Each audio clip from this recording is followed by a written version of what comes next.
Hello' everyone, welcome back to my another blog. আজি হৈছে বৃহস্পতিবাৰ আৰু এতিয়া বাজিছে আবেলি 5টা। এয়া দেখিছে নহয়, চুজি একাপ লৈছোঁ মই। এইকেইদিন ইমান দেখি আছোঁ এই বান ডোচাটো, গতিকে আজি ব'লক ময়ো বনাই খাওঁ, অকণমান আপোনালোককো দেখাই দিওঁ। ইয়াতে লৈছোঁ আধা কাপ মই দৈ, একাপ চুজিত আধা কাপ দৈ লৈছোঁ। ইচ্ছা কৰিলে আপোনালোকে বেছিকৈ ল'ব পাৰে। মই লগতে পানী আধা কাপতকৈ অকণ বেছি দিছোঁ আৰু এইখিনি ধুনীয়াকৈ ঘুটি লৈছোঁ।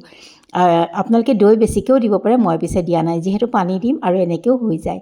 আৰু আধা ঘণ্টা বা 10-15 মিনিট ৰেষ্ট দিব লাগে, গতিকে মই বৰ বেছি সময় দিয়া নাই, 15 মিনিটমান ৰাখিছিলোঁ প্লেট এখনেৰে ঢাকি। আৰু এয়া লৈছোঁ চপাৰটোতে অকণমান ধনিয়া আৰু পিঁয়াজ সৰু সৰুকৈ মানে চপ কৰি লৈছোঁ। ইচ্ছা কৰিলে আপোনালোকে অন্যান্য পাচলিও দিব পাৰে। তাৰপিছত এয়া চাওকচোন, এইখিনি মোৰ 15 মিনিটমান হোৱাত মই এটা স্মুথ বেটাৰ বনাই লৈছোঁ মিক্সিৰ জাৰ এটাত দি। তাৰপাছত কেৰাহীখনত অকণমান মিঠাতেল দি দিছোঁ। ইচ্ছা কৰিলে আপোনালোকে অন্য কিবা কুকিং অইলো দিব পাৰে, ৰিফাইনো দিব পাৰে। অকণমান ক'লা সৰিয়হ নাই, হালধীয়া সৰিয়হটোকে দি দিছোঁ। আৰু তাৰপিছতে পিঁয়াজ আৰু এইখিনি ধনিয়াখিনি অকণমান ফ্ৰাই কৰি পেলাই ইয়াতে তৰকা মাৰি লৈছোঁ। নৰসিংহৰ পাত মোৰ নায়েই, গতিকে এনেকৈয়ে দিছোঁ। অকণমান খোৱা চ'দা, অকণমান সোৱাদ অনুসৰি নিমখ। আপোনালোকে ইচ্ছা কৰিলে অকণ চেনিও দিব পাৰে যদি মিঠা মিঠা ভাৱটো ভাল পায়। মই অকণমান নেমু দিছোঁ, যিহেতু মই অকণমান টেঙেচি হ'লে ভাল পাওঁ। তাৰপাছত তৰকা পেনখনত এয়া দি দিছোঁ। হেতা পাতেৰে এহেতাকৈ এনেকৈ দিলেই হৈ যায়। মোৰ অকণমান পেনখন বেছি গৰম হৈ গৈছিল, সেইকাৰণে অকণমান দেই যোৱা যেন দেখিছে।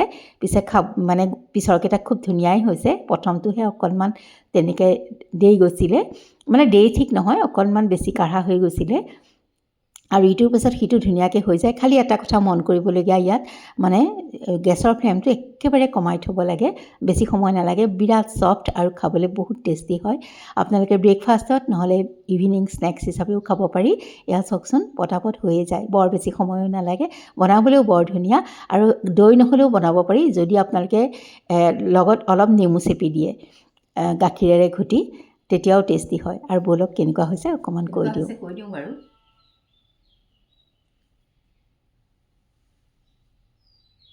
ছফ্ট, কেনেকুৱা ছফ্ট।